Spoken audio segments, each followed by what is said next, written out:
evening, I'm Brendan Miller. Thank you for joining us. A decision is still yet to be made on whether Red Rock or Nipigon will be home to the amalgamated ambulance base that will merge their services.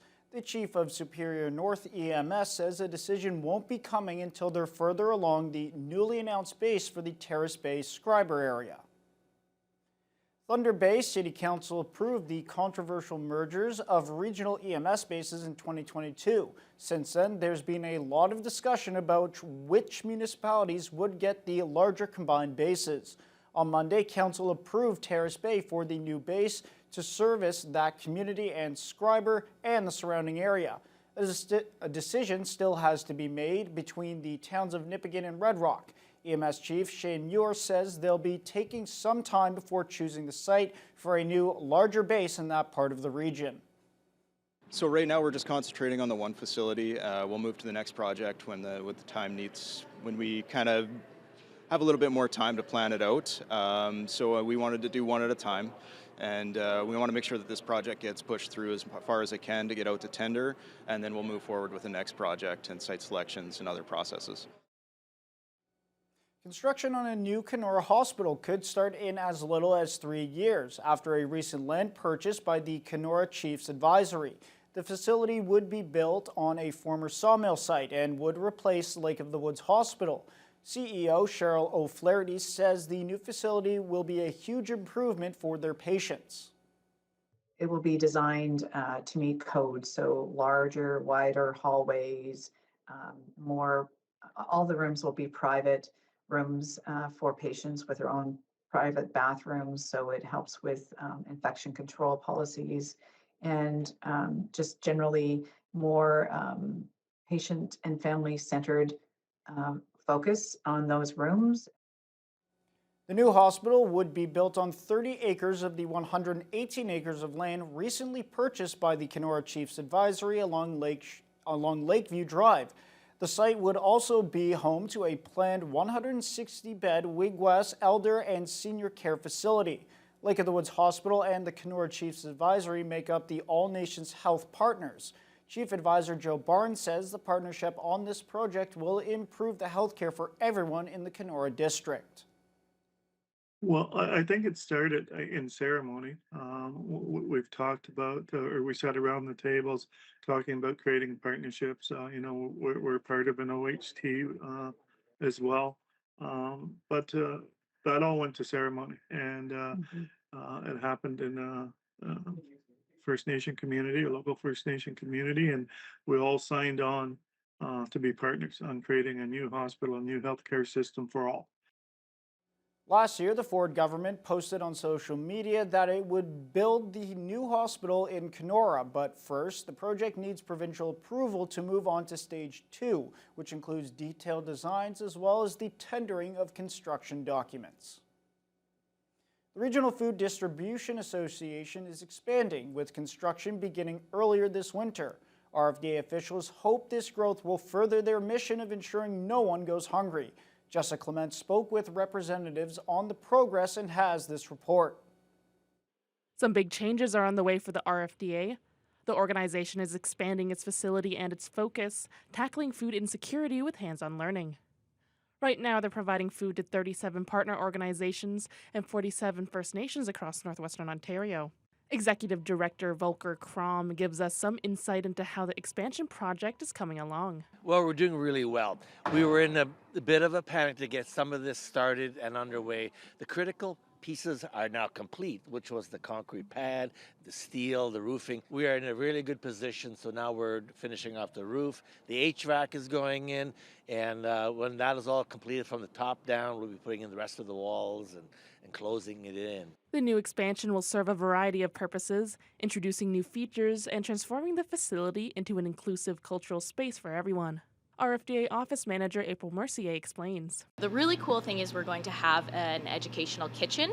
The kitchen will have different stations, so classes could come in, different groups could come in, and everybody could learn at their own station.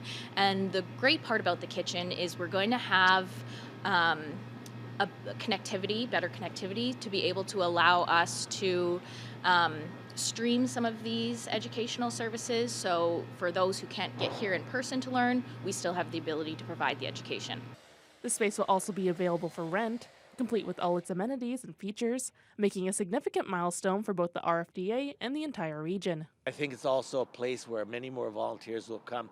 For us, it'll also be capacity. So the processing room, the meat room, and the commercial kitchen that we have will all be combined to be able to process a lot more food.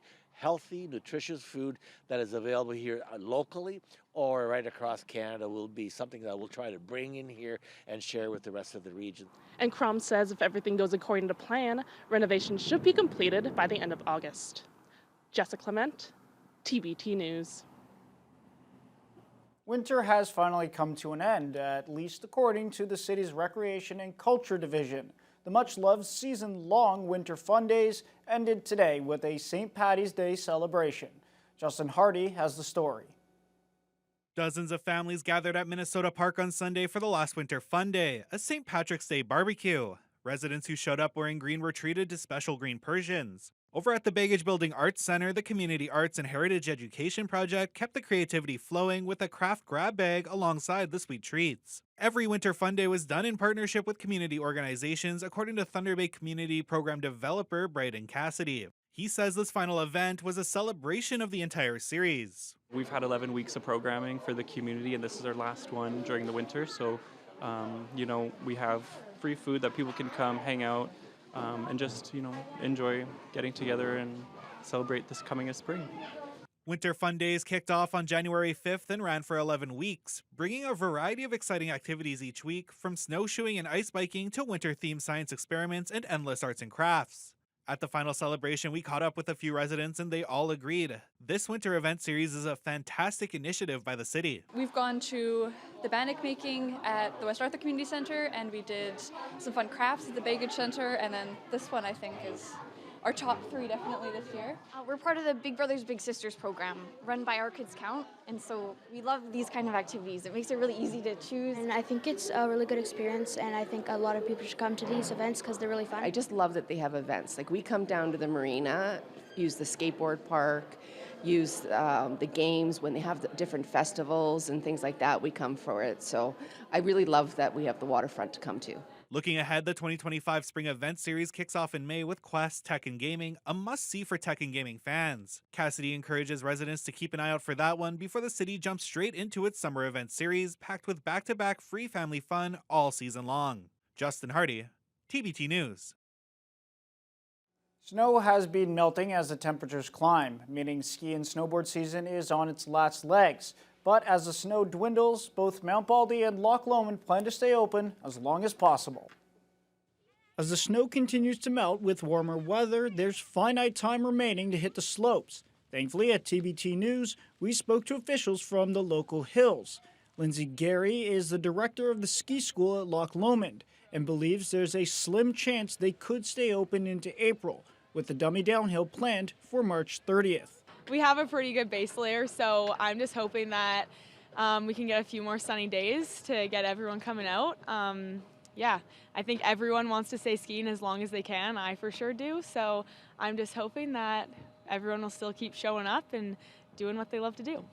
We have our last event, I think, happening. We have the dummy downhill on March 30th. So if we can stay open longer through that, like the start of April, that would be amazing.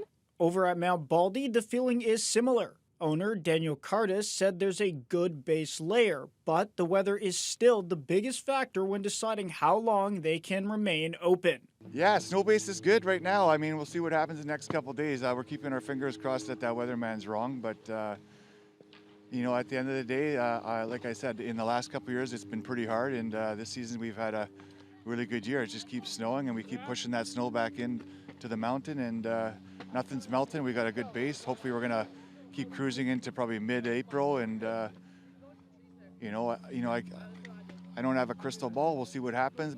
Hopefully the snow stays on the ground for a little bit longer. The India-Canada Cultural Association celebrates 50 years in Thunder Bay with a special Golden Jubilee event, the Taste of India. The event showcased the rich traditions of South Asia through performances, cuisine, and a community fundraiser. The event was sold out with 250 guests, and the menu was stacked with mouth-watering items, plus a new dish from India with a royal past. Cultural Association member Alok Verma says why the association was started 50 years ago and is thankful for the Thunder Bay community coming together to celebrate unity and South Asian culture.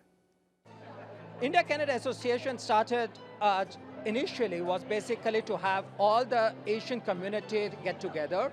At that time, it was a very small community. And over the years, we are proud that not only have we grown, but we are now in a position to give it back to the community, the Thunder Bay community. We are introducing a new dish today, which is the Afghani chicken, which is one of the royal dishes that used to exist in the past, and we are bringing that out here so that people can taste the royalness in that dish. I thought, okay, why don't we just be the bridge to connect them all and then like bring them all together under one umbrella, India-Canada Association, and showcase the beauty of India all together. The grand total for the fundraiser is $7,093, and 100% of the proceeds will go directly to Children's Center Foundation, Bikers Against Child Abuse, and Confederation College.